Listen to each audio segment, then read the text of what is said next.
अब हम यांत्रिक तरंगों की गति का अध्ययन करेंगे।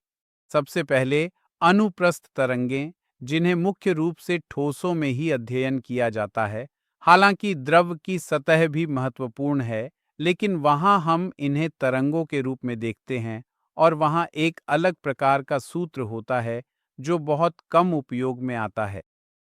यदि ठोस में अनुप्रस्थ तरंगें उत्पन्न होती हैं, तो आप देखेंगे कि ठोस में अनुप्रस्थ तरंगों की वेग का सूत्र है मूल एटा बटा डी, जहां डी माध्यम का घनत्व है और एटा दृढ़ता गुणांक है, जो केवल ठोसों में संभव है।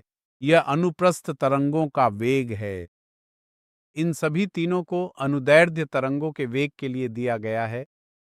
ठोस में अनुदैर्ध्य तरंगों के लिए यह y बटा डी होगा, जहां y यंग का गुणांक है और d घनत्व है। यह b बटा डी होगा, जहां b थोक गुणांक बल्क मॉड्यूलस है। लेकिन गैसों में आप देखेंगे कि यहाँ यह बताना बहुत जरूरी है कि ये संबंध मूल रूप से न्यूटन द्वारा प्रस्तुत किए गए थे। न्यूटन ने सुझाव दिया था कि किसी भी माध्यम में अनुदैर्ध्य तरंगों यानी ध्वनि का वेग v बराबर होता है मूल e बटा डी। यहाँ e प्रत्यास्थता गुणांक मॉड्यूलस ऑफ इलास्टिसिटी है। उन्होंने यह भी कहा कि आप अपनी पसंद का कोई भी गुणांक चुन सकते हैं जिसमें आपकी रुचि हो। जब बात ठोस की आती है तो आप देखेंगे कि हम स्पष्ट रूप से यंग्स मॉड्यूलस का उपयोग करेंगे। जब बात तरल की आती है तो जाहिर है कि हम तरल पदार्थों के लिए थोक गुणांक बल्क मॉड्यूलस का उपयोग करेंगे। लेकिन गैसों के मामले में जहां दो विकल्प होते हैं, वहां दो विकल्प उपलब्ध हैं। अगर आप गैसों में ध्वनि की गति का अध्ययन करते हैं, तो उस स्थिति में न्यूटन के अनुसार यहाँ प्रत्यास्थता गुणांक मॉड्यूलस ऑफ इलास्टिसिटी होना चाहिए। लेकिन चूंकि गैसों में प्रत्यास्थता गुणांक दो प्रकार के होते हैं, तो हम ऐसे चरण पर हैं जहां दो रास्ते दिख रहे हैं और हमें एक चुनना है। तो गैसों के लिए प्रत्यास्थता गुणांक, जैसा कि आप जानते हैं, दो प्रकार के होते हैं, आइसोथर्मल और एडियाबेटिक। अगर आप आइसोथर्मल मॉड्यूलस का उपयोग करते हैं तो यह केवल P होगा, यानी वायुमंडलीय दाब। और अगर आप एडियाबेटिक मॉड्यूलस का उपयोग करते हैं तो यह गामा P होगा।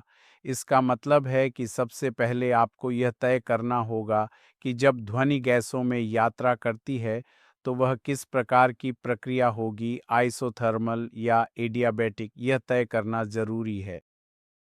तो न्यूटन के अनुसार यहाँ न्यूटन से गलती हो गई थी, या आप कह सकते हैं कि वे गैसों में ध्वनि की गति के लिए सही सूत्र देने में सफल नहीं हो सके, क्योंकि उन्होंने कहा कि गैसों में ध्वनि का संचरण आइसोथर्मल प्रक्रिया है।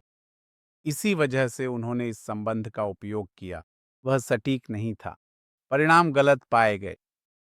फिर एक वैज्ञानिक लैप्लास आए। उन्होंने कहा कि गैसों में ध्वनि का संचरण एक एडियाबेटिक प्रक्रिया है और उन्होंने एडियाबेटिक मॉड्यूलस का उपयोग किया, जो गामा के बराबर होता है।